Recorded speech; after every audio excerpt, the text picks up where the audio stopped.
ಅಂಗೈಯಗಲ ಜಾಗ ಸಾಕು ಹಾಯಾಗಿರೋಕೆ ಅಂತ ಹೇಳಿದ್ದು ವಿಷ್ಣು ಸರ್ಗೆ ಇವತ್ತು ಅಂಗೈಯಗಲ ಜಾಗ ಸಿಗ್ತಾ ಇಲ್ಲ. ನಮ್ಮ ಚಿತ್ರರಂಗದಲ್ಲಿರತಕ್ಕಂತಹ ದೊಡ್ಡ ದೊಡ್ಡ ಘಟಾನುಘಟಿ ನಟರುಗಳು, ತಂತ್ರಜ್ಞರು, ವಿಷ್ಣು ಸರ್ ಜೊತೆ ಕೆಲಸ ಮಾಡಿದಂಥವರು ಎಲ್ಲಿ ಹೋಗಿದ್ದಾರೆ? ಅಂಬರೀಷ್ ಸರ್ ಅಷ್ಟು ತಾಳ್ಮೆಯಿಂದ ಮಾತಾಡೋದು ಬಹಳ ಅಪರೂಪ.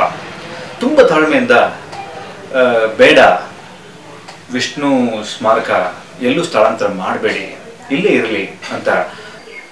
ಡಿಯರ್ ಸುದೀಪ್ ಸರ್, ನಿಮಗೊಂದು ಕತೆ ಹೇಳೋಕೆ ಇಷ್ಟಪಡ್ತೀನಿ. ಗೆದ್ದೇ ಗೆಲುವೆ ಒಂದು ದಿನ, ಗೆಲ್ಲಲೇಬೇಕು ಒಳ್ಳೆತನ. Dear Yash sir, mister Ramachari ಅನ್ನೋ ಹೆಸರಿನಲ್ಲಿ ಸಿನಿಮಾ ಮಾಡಿ ಅವರ ಮೊದಲ ಸಿನಿಮಾ ನಾಗರಹಾವು ಸಿನಿಮಾದ ಹಚ್ಚೆಯನ್ನ ಹೃದಯದ ಮೇಲೆ ಹಾಕಿಸ್ಕೊಂಡು ಇಡೀ ಸಿನಿಮಾ ಪೂರ್ತಿ ಅವರ ಸಂದೇಶಗಳನ್ನ, ಹಾವಭಾವಗಳನ್ನ ತೋರಿಸ್ತಾ ಬಂದ್ರಿ.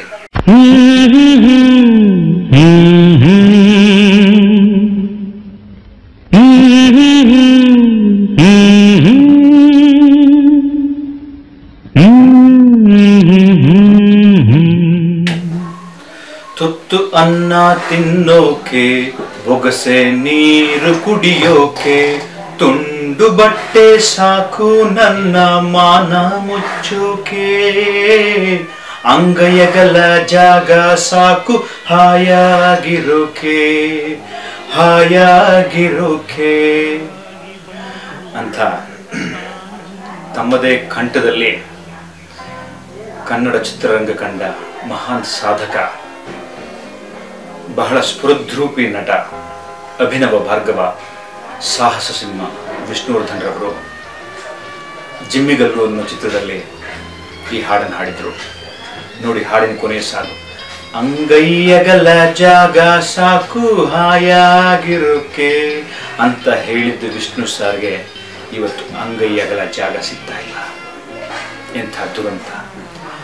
ಈ ವಿಷಯದ ಬಗ್ಗೆ ಮಾತಾಡಬೇಕಾದ್ರೆ ತುಂಬ ಸಂಕಟ ಆಗ್ತದೆ. ಬಟ್ ಆದರೂ ಈಗ ಮಾತಾಡಲೇಬೇಕು ಅಂತ ಅನಿಸ್ತಾ ಇದೆ. ನಾನು ನಿನ್ನೆ ಮೊನ್ನೆಯಿಂದ ಫೇಸ್ಬುಕ್, ವಾಟ್ಸಪ್ ಅಪ್ಡೇಟ್ಗಳನ್ನ ನೋಡ್ತಾ ಇದ್ದೀನಿ. ಅದರಲ್ಲಿ ವಿಷ್ಣು ಸರ್ ಅವರ ಸ್ಮಾರಕವನ್ನು ಮೈಸೂರಿಗೆ ಸ್ಥಳಾಂತರ ಮಾಡ್ತಾ ಇದ್ದಾರೆ ಅನ್ನೋ ಕಾರಣಕ್ಕಾಗಿ ಬಹಳಷ್ಟು ಕನ್ನಡ ಸೇನೆಗಳು, ಕನ್ನಡ ಪರ ಸಂಘಟನೆಗಳು, ವಿಷ್ಣು ಸೇನೆಗಳು, ವಿಷ್ಣು ಸರ್ ಫ್ಯಾನ್ಸ್ ಅಸೋಸಿಯೇಷನ್ಗಳು ಎಲ್ಲರೂ ಬಂದು ಸೇರಿ ಒಟ್ಟಾಗಿ ನಾಳೆ ಮೇ 14 ಟೌನ್ ಹಾಲ್ ಹತ್ರ ಒಂದು ದೊಡ್ಡ ರ್ಯಾಲಿಯನ್ನ ಹಮ್ಮಿಕೊಂಡಿದ್ದಾರೆ. ಸಂತೋಷ. ಇಷ್ಟೆಲ್ಲ ನಡೀತಾ ಇರಬೇಕಾದ್ರೆ ನಮ್ಮ ಚಿತ್ರರಂಗದಲ್ಲಿರತಕ್ಕಂತಹ ದೊಡ್ಡ ದೊಡ್ಡ ಘಟಾನುಘಟಿ ನಟರುಗಳು, ತಂತ್ರಜ್ಞರು, ವಿಷ್ಣು ಸರ್ ಜೊತೆ ಕೆಲಸ ಮಾಡಿದಂಥವರು ಎಲ್ಲಿ ಹೋಗಿದ್ದಾರೆ? ಒಂದು ಅಪ್ಡೇಟ್ಸ್ ನಾನು ನೋಡ್ತಾ ಇಲ್ಲ, ಒಂದು ಸ್ಟೇಟ್ಮೆಂಟ್ಗಳು ನಾನು ನೋಡ್ತಾ ಇಲ್ಲ. ತುಂಬ ಬೇಸರವಾಗಿ ನಾನು ಈ ಮಾತನ್ನು ಹೇಳ್ತಾ ಇದ್ದೀನಿ. ಮುಖ್ಯವಾಗಿ ಅಂಬರೀಷ್ ಸರ್ ಈ ವಿಷಯದ ಬಗ್ಗೆ ಇದಕ್ಕೆ ಮುಂಚೆ ಒಂದ್ಸಲ ಚರ್ಚೆ ಆದಾಗ ಬಹಳ ತಾಳ್ಮೆಯಿಂದ, ಯಾವತ್ತೂ ಅಂಬರೀಷ್ ಸರ್ ಅಷ್ಟು ತಾಳ್ಮೆಯಿಂದ ಮಾತಾಡೋದು ಬಹಳ ಅಪರೂಪ. ತುಂಬ ತಾಳ್ಮೆಯಿಂದ ಬೇಡ, ವಿಷ್ಣು ಸ್ಮಾರಕ ಎಲ್ಲೂ ಸ್ಥಳಾಂತರ ಮಾಡಬೇಡಿ, ಇಲ್ಲೇ ಇರಲಿ. ಅದಾದ ನಂತರ ಮತ್ತೆ ಅವರು ಮಾತಾಡಕ್ಕೆ ಹೋಗಿಲ್ಲ. ಯಾಕೆ ಅವರು ಮಾತಾಡ್ತಿಲ್ಲ ಅನ್ನೋದೇ ತುಂಬ ಒಂದು ಸ್ವಲ್ಪ ಗೊಂದಲವಾಗಿದೆ. ಅವರು ಭಾರತಿ ಮೇಡಮ್ಗೆ ತುಂಬ ತುಂಬ ಗೌರವ ಕೊಡ್ತಾರೆ. ಅವ್ರನ್ನ ಕಂಡ್ರೆ ಬಹಳ ರೆಸ್ಪೆಕ್ಟ್ ಅವ್ರಿಗೆ, ಹೆಚ್ಚು ಅವ್ರ ಜೊತೆ ಎಲ್ಲೋ ಈ ವಿಚಾರವಾಗಿ ನಾನು ತುಂಬ ತಲೆ ಇಟ್ಟರೆ ಅಥವಾ ಚರ್ಚೆಗಳನ್ನ ಮಾಡಿದ್ರೆ,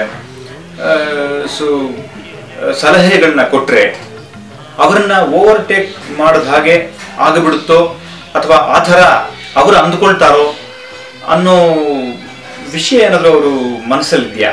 ಹಾಗಾಗಿ ಅವರು ಯಾವುದನ್ನು ಮಾತಾಡದೆ ಇದ್ದಾರಾ ಅಂತ ಕೂಡ ಅನಿಸುತ್ತೆ. ಆದರೆ ದಯವಿಟ್ಟು ಸರ್, ನೀವು ಪಬ್ಲಿಕ್ ಸಮಸ್ಯೆಗಳಿರಲಿ, ಸಿನಿಮಾ ಸಮಸ್ಯೆಗಳಿರಲಿ, ರಾಜಕೀಯದ ಸಮಸ್ಯೆಗಳಿರಲಿ, ಎಷ್ಟೋ ಸಮಸ್ಯೆಗಳನ್ನ ಕಾಲದಿಂದ ಬಹಳ ಸುರಳಿತವಾಗಿ, ಬಹಳ ಟೆನ್ಷನ್ ಇಲ್ಲದೆ ತುಂಬ ಫ್ರೀಯಾಗಿ ಸಾರ್ಟ್ ಔಟ್ ಮಾಡಿದ್ದೀರಾ. ನಿಮ್ಮ ಕೈಲಾಗುತ್ತೆ. ದಯವಿಟ್ಟು ಪ್ಲೀಸ್ ದೊಡ್ಡವರು ನೀವು ಬರಬೇಕು. ನೀವು ಬಂದು ನಿಂತರೆ ಖಂಡಿತ ನಿಮ್ಮ ಕುಚ್ಚುಕು ಸ್ಮಾರಕ ಮೈಸೂರಿಗೆ ಹೋಗಲ್ಲ. ನಿಮ್ಮ ಮೇಲೆ ನಮಗೆ ಬಹಳ ದೊಡ್ಡ ಕಾನ್ಫಿಡೆನ್ಸ್ ಇದೆ. ಇನ್ನೊಂದು ಕಡೆ ಡಿಯರ್ ಸುದೀಪ್ ಸರ್, ನಿಮಗೊಂದು ಕತೆ ಹೇಳೋಕೆ ಇಷ್ಟಪಡ್ತೀನಿ. ನೋಡಿ, ಒಂದಷ್ಟು ವರ್ಷಗಳ ಹಿಂದೆ ಸ್ಪರ್ಶ ಅನ್ನೋ ಒಂದು ಸಿನಿಮಾ ಚಿತ್ರೀಕರಣದಲ್ಲಿ ನೀವು ಅಭಿಮಾನ್ ಸ್ಟುಡಿಯೋದಲ್ಲಿ ಇದ್ರಿ ಅನ್ಸುತ್ತೆ. ಆ ಅಭಿಮಾನ್ ಸ್ಟುಡಿಯೋದಲ್ಲಿದ್ದಂತಹ ಬಾಲಣ್ಣ ಅವರ ಸಮಾಧಿ ನಿಮ್ಮ ಕಣ್ಣಿಗೆ ಬಿತ್ತು. ನಿಮಗೆ ಮುಂಚೆ ಬೇಕಾದಷ್ಟು ಜನ ಅಲ್ಲಿ ಚಿತ್ರೀಕರಣಗಳನ್ನ ಮಾಡಿದ್ರು, ದೊಡ್ಡ ದೊಡ್ಡ ಟೆಕ್ನಿಷಿಯನ್ಸ್ಗಳು ಬಂದಿದ್ರು, ಹೋಗ್ತಾ ಇದ್ರು, ಆರ್ಟಿಸ್ಟ್ಗಳು ಬರ್ತಾ ಇದ್ರು, ಹೋಗ್ತಾ ಇದ್ರು. ಯಾರ ಕಣ್ಣಿಗೂ ಬೀಳದಂತಹ ಸಮಾಧಿ, ಆ ಸಮಾಧಿ ಇದ್ದಂತಹ ಪರಿಸ್ಥಿತಿ ನಿಮ್ಮ ಕಣ್ಣಿಗೆ ಬಿತ್ತು. ನೀವೇನ್ ಮಾಡಿದ್ರಿ? ಇಮಿಡಿಯೇಟ್ ನಿಮ್ಮ ಸ್ವಂತ ಖರ್ಚಿನಿಂದ ಹೇಗೋ ಇದ್ದಂತಹ ಬಾಲಣ್ಣ ಅವರ ಸಮಾಧಿಯನ್ನ ರಿನ್ಯೂವೇಷನ್ ಮಾಡಿಸಿ ಅದಕ್ಕೊಂದು ರೂಪ ಕೊಟ್ಟು, ಅಂತಹ ಮಹಾನ್ ದೊಡ್ಡ ಸಾಧಕನಿಗೆ ಹೇಗೆ ಗೌರವ ಕೊಡಬೇಕು ಅಂತಹ ಗೌರವನ್ನ ನೀವು ಬಿಗಿನಿಂಗ್ ಸ್ಟೇಜ್ ಅಲ್ಲೇ ಕೊಟ್ಟುಬಿಟ್ಟೆ. ಅವತ್ತಿನ್ನೂ ನೀವಿಷ್ಟು ಬೆಳೆದಿರಲಿಲ್ಲ, ಆಗ್ಲೇ ನೀವು ಅಂತಹ ಒಂದು ಗೌರವವನ್ನು ಕೊಟ್ರಿ. ನಾನು ಏನ್ ಹೇಳಕ್ ಬರ್ತಿದ್ದೀನಿ ಅಂತ ಹೇಳಿದ್ರೆ, ನಮ್ಮಲ್ಲಿ ಒಂದು ವಿಷಯ ಹೇಳ್ತಾರೆ, ಕೇಯೋಸ್ ಥಿಯರಿ ಅಂತ, ಕರ್ಮ ಅಂತ ಕೂಡ ಹೇಳ್ತಾರೆ. ಪ್ರತಿಯೊಂದು ವಿಷಯಕ್ಕೂ ಯಾವುದೋ ಒಂದು ಲಿಂಕ್ ಇರುತ್ತೆ, ಯಾವುದೋ ಒಂದು ಲಿಂಕ್ ಇಲ್ಲದೆ ಏನೂ ನಡೆಯೋದಿಲ್ಲ ಅಂತ. ಇದು ಕೂಡ ಎಲ್ಲೋ ಒಂದ್ ಕಡೆ ನನಗೆ ಆ ಥರ ಅನ್ನಿಸ್ತಾ ಇದೆ. ನೋಡಿ, ನೀವು ಬಾಲಣ್ಣವರ ಸಮಾಧಿಯನ್ನು ರಿನ್ಯೂವೇಷನ್ ಮಾಡಿ ತುಂಬಾ ಚೆನ್ನಾಗಿ ಕಟ್ಟಿಸ್ಕೊಟ್ರಿ. ಇವತ್ತು ಅದೇ ಜಾಗದಲ್ಲಿ ವಿಷ್ಣು ಸಾರ್ ಅವರ ಸ್ಮಾರಕ ಕೂಡ ಇದೆ. ಸ್ಮಾರಕದ ಜಾಗದ ಬಗ್ಗೆ ಬಹಳಷ್ಟು ಸಮಸ್ಯೆಗಳಿದೆ. ತಾವು ವಿಷ್ಣು ಸಾರ್ ಅವರ ನಂತರದ ಸ್ಥಾನ ಅಂತ ಎಲ್ಲರೂ ಮಾತಾಡ್ತಾ ಇದ್ದಾರೆ. ತಮಗೂ ಗೊತ್ತು, ತಾವು ಕೂಡ ವಿಷ್ಣುವರ್ಧನ ಅನ್ನೋ ಹೆಸರಿಟ್ಕೊಂಡು ಒಂದು ಸಿನಿಮಾ ಮಾಡಿದ್ದೀರಿ, ಗೆದ್ದಿದ್ದೀರಿ.